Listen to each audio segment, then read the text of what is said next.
One word. Immortal. That is what they call the ones who win it once.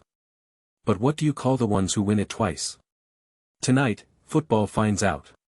In a corridor lit by cold white light, boots are laced in silence. A captain's armband sits folded on a bench. Shirts hang pressed on a rail, sky blue and white on one side, red on the other, each one already carrying the weight of a country. In one corner, a familiar ritual repeats. The same 3 touches of the ball.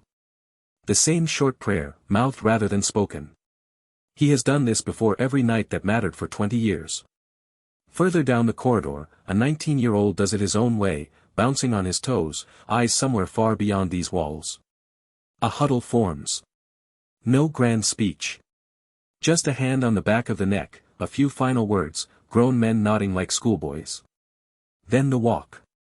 2 teams, close enough to hear each other breathe, neither willing to blink first. Ahead of them, a match ball rests beside a trophy wrapped in gold light, waiting to be claimed. The tunnel opens. Pyro cracks. Noise hits like a wall. 82,000 voices are about to become one sound. From above, the stadium looks like 2 oceans meeting. Half sky blue and white, half burning red. Flags the size of swimming pools ripple over the crowd. Faces are painted in national colors, banners hang from every tier, and a grandfather lifts a child onto his shoulders so they can say, one day, that they were here. Anthems rise. Hands press to chests. Some players sing through tears they don't hide. A coin spins in the center circle. Captains shake hands, brief, respectful, already somewhere else in their minds. The whistle blows. The first touch sends 82,000 people forward in their seats at once. Waves crash forward in white and blue. Red absorbs, presses, waits patiently for its opening. A goalkeeper in green flings himself full stretch to deny a certain goal, the crowd's roar breaking a half-second later like thunder chasing lightning. At the other end, gloves in light blue punch a dangerous ball clear. Tackles land like arguments neither side will lose. Chests heave. Ice bags press against necks along the touchline. 2 men in tracksuits pace their technical areas, arms waving, voices lost in the noise. Substitutes rise off the bench and sit straight back down, unable to simply watch.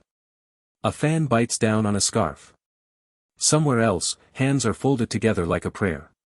The floodlights burn gold as the afternoon fades, then harden into cold white as night falls fully over the stadium, and still neither side yields. Then, silence. Not the silence of an empty room. The silence of 82,000 people holding one breath at exactly the same time. An arm rises in the middle of the pitch. And history exhales all at once.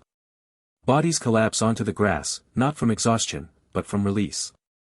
A captain in sky blue and white sinks to his knees, hands pressed to his face, unable to speak. His teammates find him within seconds, lifting him onto their shoulders as if letting go might undo what just happened.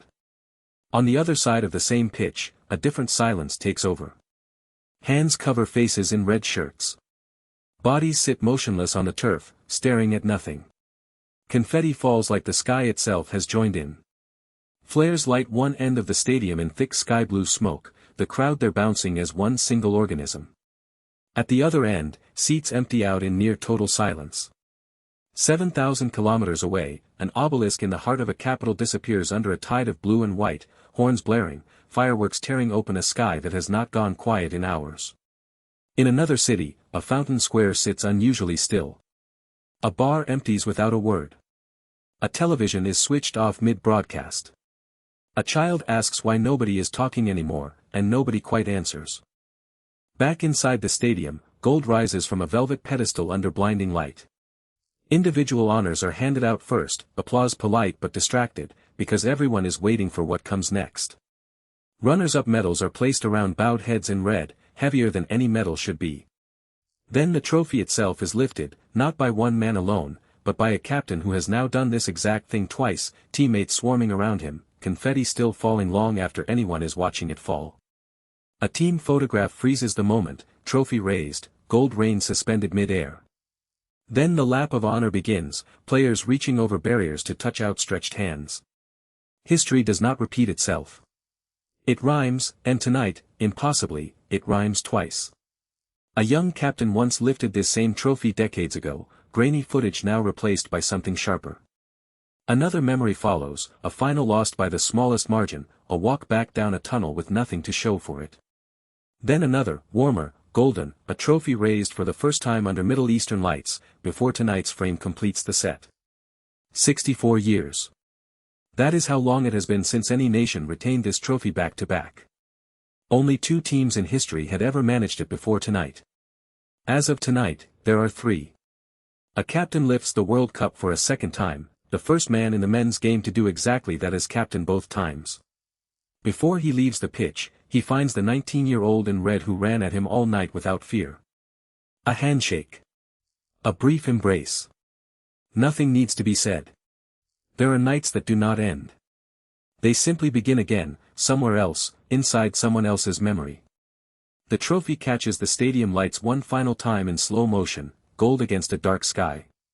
Far below the stands, the tunnel sits empty now, confetti settling across the concrete where boots were laced in silence just hours before. One word. Immortal. Tonight, the sport stopped arguing about who deserves it. Tonight, it just watched.